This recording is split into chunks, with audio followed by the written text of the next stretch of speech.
Two high school girls are sitting in a car, video chatting with a friend, when something on the screen makes them scream. Oh my God! Madison?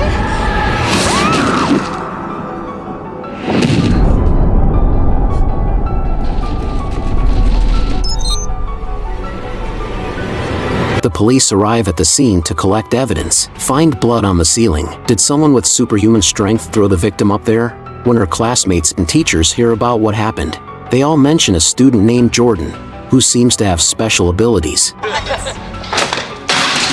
What's for lunch, Jordan? Linoleum?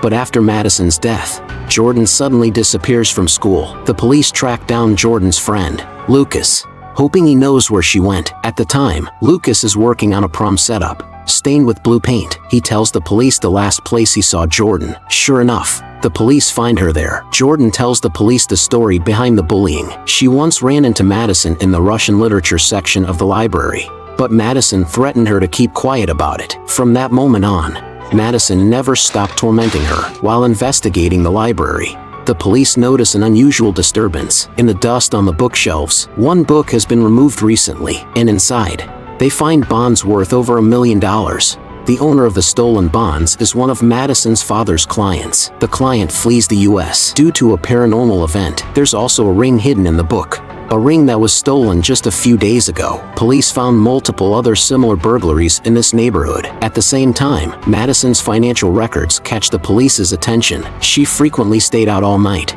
Her outings happen to match the time frames of these burglaries, but the police find something strange at the crime scene. Blue paint footprints. And who else has been working with blue paint lately?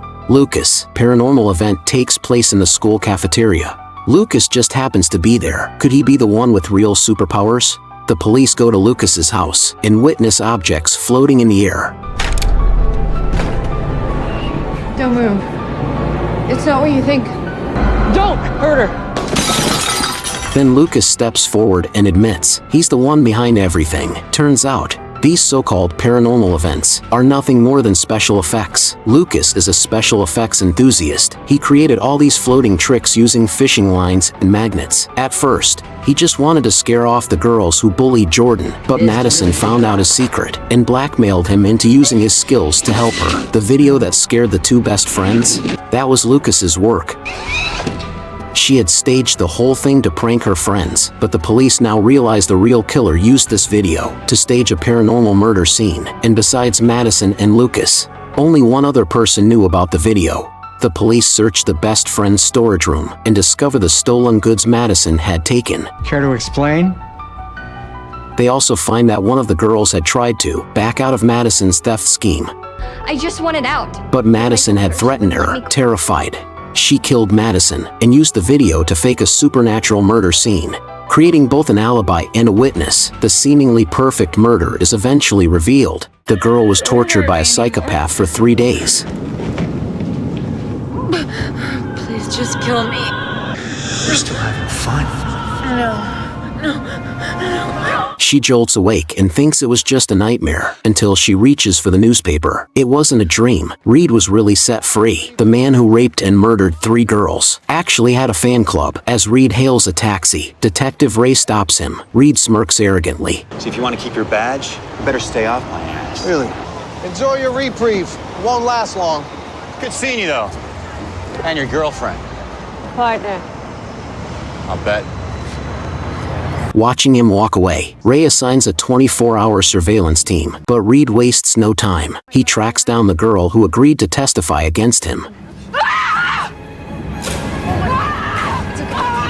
Scared me to death. Shaking with rage, the girl charges at Reed, screaming curses. Ray slams him against the wall and hauls him in, but without solid evidence, they have no choice but to let him go. That night, another innocent girl is brutally attacked, her wounds identical to Reed's method. But after investigating, the real perpetrator is found. A die-hard fan of Reed's, this guy, along with his partner, had even created a twisted website called Little Stab Club. The girl is home alone. A shadow appears outside her door. Heart pounding, She hides inside her closet, holding her breath. A mysterious figure steps inside, wielding a 3-foot-long knife. He presses play on his murder playlist. The girl knows this song all too well. It sends chills down her spine, just as she prepares for the worst.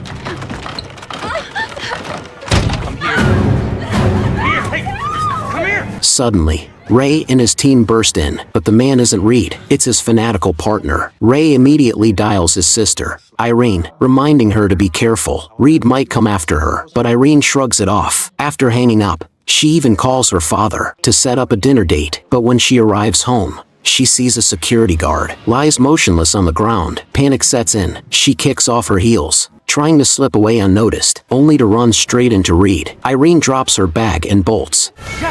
Getting started. Mine now. Reed tackles her to the ground. Look at those long legs of yours. Crossing them and uncrossing them under the table. Her father appears, gun in hand. Without hesitation, he puts a bullet right through Reed's head. Billionaire was worried about his daughter's sexy outfit. Suddenly, a weird noise comes. The bald man steps out to check. A girl, covered in wounds, cries for help. She's been stabbed over 30 times. It's a miracle she's still alive. Call an ambulance! The police track down the spot where she was buried alive, but what they uncover leaves them stunned. The FBI mobilizes a full team, exhuming every single body. They count 19 victims. The autopsy reveals each girl had a patch of skin cut from her chest. All of them were sex workers who had undergone breast augmentation surgery. The lone survivor, Haley, is a 20-year-old Ukrainian girl. She and her sister came to New York chasing dreams, only to be lured by traffickers with fake job offers and turned into money-making commodities. But what about my sister? Please. My sister. The FBI raids the traffickers' hideout, but it's already been cleared out. All that's left are filthy, stained mattresses, and a makeshift surgical table for breast implants. The investigation shifts focus to illegal immigrant doctors. Eventually, they identify an elderly suspect, but before agents can arrest him,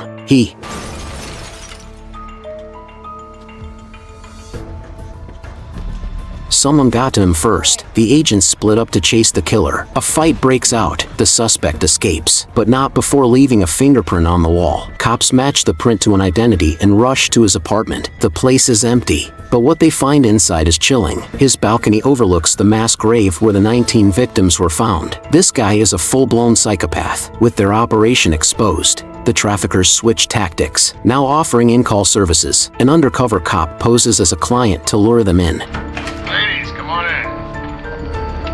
Are you ready? 3 girls enter at once, throwing him off flustered. Do you want to choose or do you like all 3 of us? First you pay $500 for half hour for all 3, $900 for the hour, you decide.